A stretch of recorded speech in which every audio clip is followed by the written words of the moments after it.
Tomé Abduch. É impressionante como a gente inverte as coisas aqui.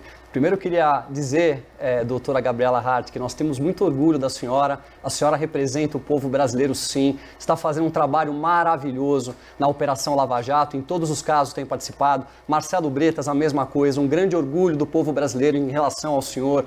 Ministro Sérgio Moro também. Um grande orgulho por tudo que o senhor fez e por toda essa turma maravilhosa que acabou ficando, que são as pessoas que estão cuidando do nosso país. Eu não estou aqui discutindo, tecnicamente, uma decisão tomada por ela, que foi uma decisão técnica, seguindo a lei, seguindo a Constituição. Eu estou discutindo aqui a inversão de valores das leis do nosso Brasil. Vocês se sentem seguros com as leis?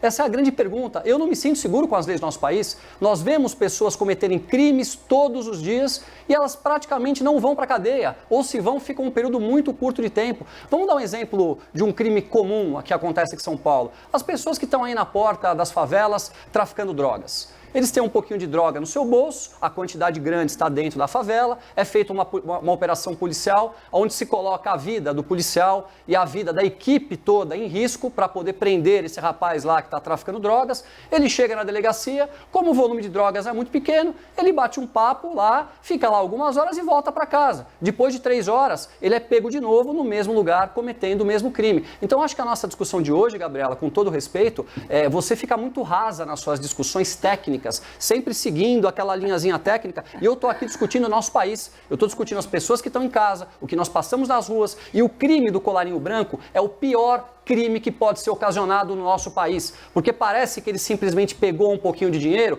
mas esse dinheiro deixou de ir para a saúde, que nós estamos precisando agora, e milhares de vidas serão perdidas, esse dinheiro deixou de ir para a educação, que é o que vai fazer esse país aqui ser um país digno no futuro, educar as nossas crianças de verdade, esse país deixou de ir para as nossas estradas, onde os nossos caminhoneiros hoje estão aí se desdobrando para conseguir abastecer as nossas cidades. Então a discussão ela é muito mais profunda do que simplesmente a técnica, e de forma nenhuma eu quis desmerecer a doutora Gabriela, o doutor Marcelo, muito pelo contrário. Eu quero deixar claro aqui a minha opinião e eu acho que é da grande maioria dos brasileiros que nós temos muito orgulho de vocês.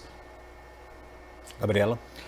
Gotino, não tem exemplo mais claro do que eu falei, de que a gente foge absolutamente do tema, do que a fala recente do Tomé. Tomé, de verdade, acho, enfim, curiosa a sua alegação de que a minha discussão é rasa quando a gente está aqui discutindo uma decisão judicial e você acabou de assumir a sua absoluta incapacidade de discutir em termos técnicos a decisão judicial e o que a gente vê aqui, na verdade, é que você reitera os seus mesmos argumentos toda vez, jogando para a torcida e fazendo, enfim, essa movimentação que eu já falei que mais parece de palanque. Eu queria falar então, já que o Tomé trouxe para a discussão, embora a gente fuja completamente do que está sendo discutido, ele trouxe aí os crimes de drogas, a sua fala também mostra que você não tem absoluto conhecimento, nenhum conhecimento sobre como os crimes de drogas são processados no Brasil, porque você diz que uma pessoa que está ali na favela, e de novo acho que você reitera uma visão um pouco preconceituosa que você já demonstrou outros dias, porque você sempre vincula essa questão da prática de crime com as comunidades mais carentes. Existe tráfico de droga também fora das favelas, tá? Eles são tratados de forma diferente, mas existe também fora das favelas, então sinto muito que você tenha usado esse exemplo das favelas, das comunidades carentes. A gente tem hoje no Brasil um pouco mais de 30% da nossa população carcerária de pessoas presas por crimes relacionados a drogas.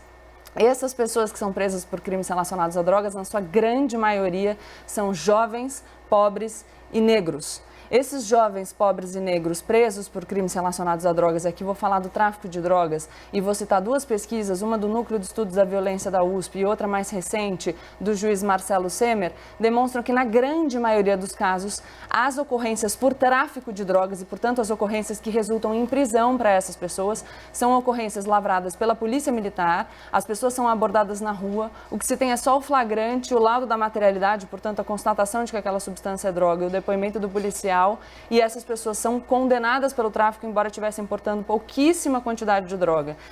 Quem consegue ir para a delegacia e ter a sua conduta classificada como porte para uso pessoal, em vez de tráfico de drogas, não é o jovem negro e pobre. tá? A gente tem diversas notícias no Brasil mostrando que a decisão sobre se aquela conduta é tráfico, se aquela conduta é uso de drogas e, portanto, a decisão sobre se a pessoa vai seguir presa ou vai ser solta tem muito a ver com o perfil socioeconômico e o perfil físico das pessoas que são levadas para a delegacia. Então, de novo, eu vou reiterar que o nosso tema não é esse, a gente pode discutir, mas eu fico numa posição muito delicada porque eu estou discutindo uma questão seríssima do Brasil, que deve ser discutida com profundidade e alicerçada em dados, com uma pessoa que já mostrou que não tem nenhum conhecimento sobre a realidade que descreve. Essa realidade sobre a qual você fala, sem conhecimento de causa, de orelhada, por achismo e com preconceito, é uma realidade que deve ser analisada com seriedade porque tem impacto na vida de muitos brasileiros que merecem a nossa consideração. Não é porque as pessoas são mais pobres, não é porque as pessoas são mais simples, que elas não devem ser tratadas com respeito e com solidariedade. Então, eu sinto muito que a gente tenha essa responsabilidade de trazer esse tema para o debate, sem que tenha sido esse o tema proposto e sem que as pessoas tenham se preparado para discutir, alicerçadas em dados, a realidade que a gente vive no Brasil. Então, de verdade, sinto muito que a gente tenha chegado nesse ponto. Espero que a gente consiga fazer um debate um pouco mais Então, deixa eu elevado. retomar aqui.